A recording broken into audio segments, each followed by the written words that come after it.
हमला असम में हो रहा है, भारत जोड़ो न्याय यात्रा, इस पर क्या है आप लोगों की राय, क्यों हो रहा है ऐसा? देखिए, एक तरफ हिंदुस्तान में राम भगवान का प्राण प्रतिष्ठा का मंदिर का भव्य उत्सव बीजेपी पार्टी मना के क्रेडिट अपने आप को देना चाह रही है और धर्म को कहीं ना कहीं राजनीति से जोड़कर उसका फ़ायदा लोकसभा चुनाव में लेना चाह रही है। दूसरे तरफ एक सनातनी को मंदिर में जाने से रोका जा रहा है। राहुल गांधी हिंदू परिवार से आते हैं। राहुल गांधी एक वैसे बलिदान परिवार से आते हैं जिन्होंने देश के लिए कुर्बानी दी और धर्म के अनुसार उनको मंदिर में प्रवेश करने का पूरा फंडामेंटल उनका राइट्स है कि वो किसी भी मंदिर में जाके वो प्रवेश कर सकते हैं। राहुल गांधी को एक तरफ आप रोक देते हैं, लेकिन दूसरी तरफ कैटरीना कैफ को आप अयोध्या में निमंत्रण देकर आप भगवान राम के कार्यक्रम में बुलाते हैं। ये कैसा परिभाषा बीजेपी सेट करना चाह रही है?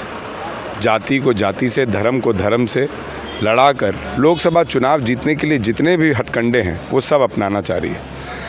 निश्चित तौर पर मैं ये कहूँगा कि जिस तरीके से सुभाष चंद्र बोस जी की जयंती कल मनाई गई और क्या बढ़िया दिन था कि राम मंदिर के अगले ही दिन सुभाष चंद्र बोस जी का जयंती था और सुभाष चंद्र बोस जी की जयंती पर उनका वो स्लोगन याद आता था कि तुम मुझे खून दो मैं तुम्हें आज़ादी दूंगा।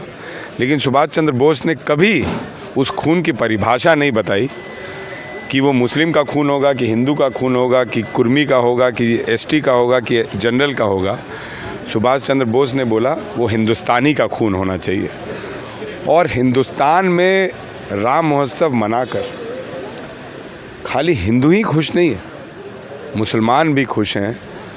और उन्हीं के पार्टी की एक प्रवक्ता ने बोला कि कुछ मुस्लिम हैं जो खुश नहीं है और कुछ मुस्लिम हैं जो अन्य जाति हैं वो खुश हैं।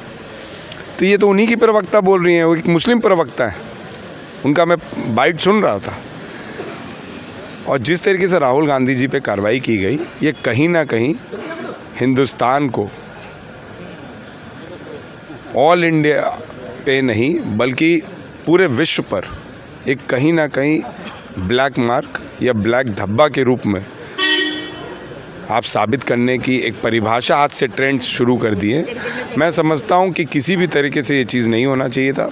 राहुल गांधी जी महाकाल का दर्शन किए, राहुल गांधी जी विभिन्न मंदिरों का दर्शन किए और जब असम में वो दर्शन करने गए तो वहाँ के मुख्यमंत्री द्वारा उनको रोका जाना, ये मैं समझता हूँ बहुत निंदनीय है। झारखंड में राहुल गांधी की तैयारी क्या है आप लोगों की?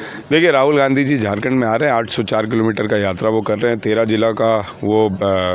जिलों में वो जाएंगे और बोकारो, रामगढ़, रांची होते हुए जमशेदपुर के रास्ते झारसुगुड़ा होते हुए वापस वो उड़ीसा इंटर करेंगे। उड़ीसा इंटर करके फिर वो पलामू घुसेंगे और बिहार जाएंगे। अभी राहुल गांधी जी की जो भारत जोड़ो यात्रा की जो टीम है उसका प्रभारी नियुक्त हो चुके हैं 2 आदमी और मैं समझता हूँ दोनों परसों आ जाएंगे। आज हमारे अध्यक्ष जी रेकी करने के लिए गए हैं, कहाँ कहाँ राहुल जी का स्टॉपेज है, कहाँ कहाँ राहुल जी रात्रि विश्राम करेंगे, कहाँ पे संबोधन करेंगे। मैं समझता हूँ 2 दिन के अंदर ये बहुत सारे चीज़ें आप लोग को क्लियर हो जाएंगी कि राहुल गांधी जी का कहाँ कहाँ स्टॉपेज होगा, कहाँ कहाँ वो एड्रेस करेंगे पब्लिक। लोकसभा चुनाव में इसका कितना फ़र्क पड़ेगा न्याय यात्रा से? देखिए, लोकसभा चुनाव की मैं बात नहीं करता हूँ। चुनाव अपने जगह है। हिंदुस्तान के संविधान को ज़िंदा रखने के लिए ये बहुत ही फ़र्क इसका पड़ेगा, क्योंकि हिंदुस्तान के संविधान की लड़ाई हम लड़ रहे हैं। कोई लोकसभा चुनाव और कोई विधानसभा चुनाव या कोई राज्य में हम शासन वापस या शासन बचाए रखने की लड़ाई नहीं कर रहे। हिंदुस्तान सबका है, हिंदुस्तान में सभी जाति एक हैं।